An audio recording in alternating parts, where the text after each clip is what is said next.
আলাইকুম রহমতুল্লাহি ওয়াবারাকাতুহু। কেমন আছেন সবাই? আশা করি ভালো আছেন। আমিও ভালো আছি আলহামদুলিল্লাহ।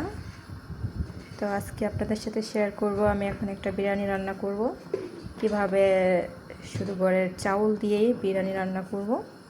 ঠিক আছে, তো আপনারা আমার সাথে থাকেন। আমি এখন এখানে দিয়ে দেব এই যে একটু মশলা। ঠিক আছে, সব পদ মিক্সচার করে আমি দিচ্ছি।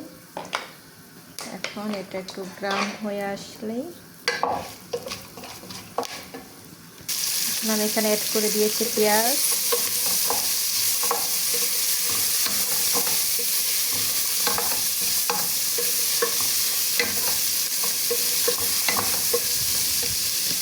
আমার পেঁয়াজটা যদি হালকা একটু ভাজা হয়ে যায় আমি এর সাথে অ্যাড করে দিব আদা রসুন। আমি একসাথে ব্লেন্ডার করে নিয়েছি, এখান থেকে আমি 2 চামচ দিয়ে দেব।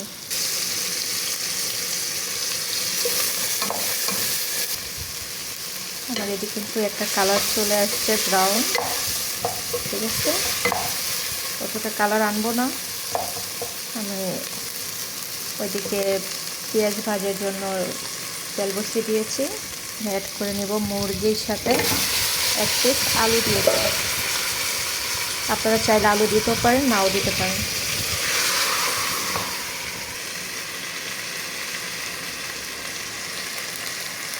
এটাকে ঢেকে দিলাম প্রায় 2 মিনিট পরে।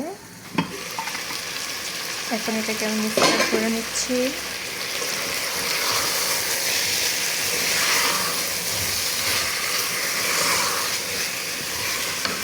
এখন এর সাথে আমি অ্যাড করে দিচ্ছি টমেটোটা দেওয়াতে একটা কালার চলে আসবে। এখন আমি এখানে অ্যাড করে নিব কিছুটা লবণ। এখন অ্যাড করে নিচ্ছি 1 চামচ হলুদের গুঁড়ো। এখানে অ্যাড করে নিচ্ছি একটু মরিচের গুঁড়ো 1/2 চামচ। একটু মশলা দিয়ে দিচ্ছি অল্প কতটুকু 1/2 চামচ। চাইলে আপনারা এই মশলাটা ব্যবহার করতে পারেন, এটা আপনি যে কোনো তরকারিতে বিরিয়ানিতে ইউজ করতে পারবেন।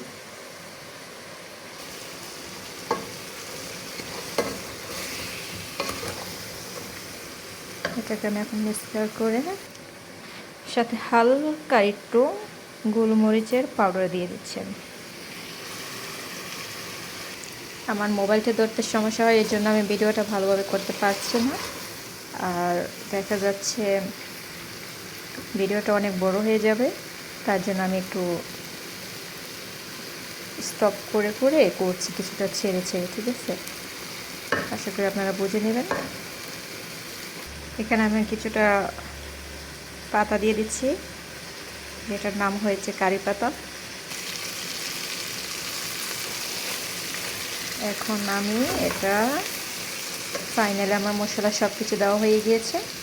এখন আমি কিছুটা দুধ পাউডার পানির সাথে মিক্সচার করে নিয়েছি, অ্যাড করে দিচ্ছি।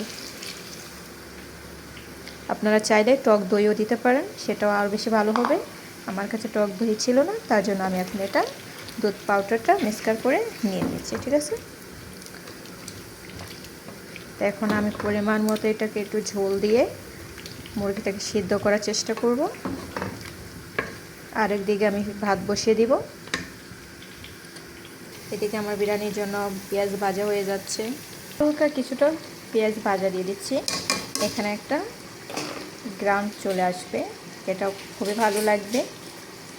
ঠিক আছে, আমার এটাতে এখন ঝোল দিয়ে দিব। দেখেন এই যে আমি এটাতে ঝোল দিয়ে দিয়েছি। এখন কিন্তু এটা পানিটাকে আমি একদম মাংসের সাথে শুকিয়ে ফেলবো।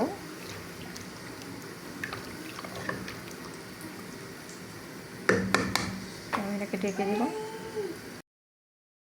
আমার তরকারিটা একটা কালার চলে আসতেছে, আর একটু শুকানো এলেই হয়ে যাবে।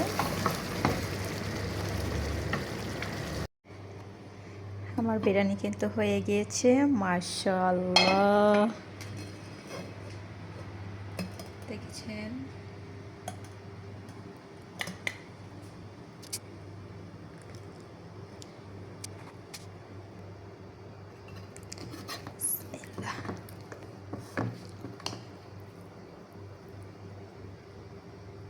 এভাবে করে আস্তে আস্তে বের করতে হবে।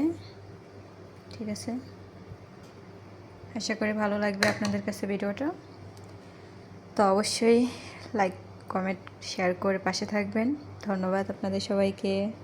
আসসালামু আলাইকুম। তো ফাইনালি আমার বিরিয়ানি হয়ে গিয়েছে, দেখেন মাশাআল্লাহ। যেমন দেখতে তেমন খেতেও হবে ইনশাআল্লাহ। তো আশা করি আমার ভিডিওটা আপনাদের কাছে ভালো লেগেছে।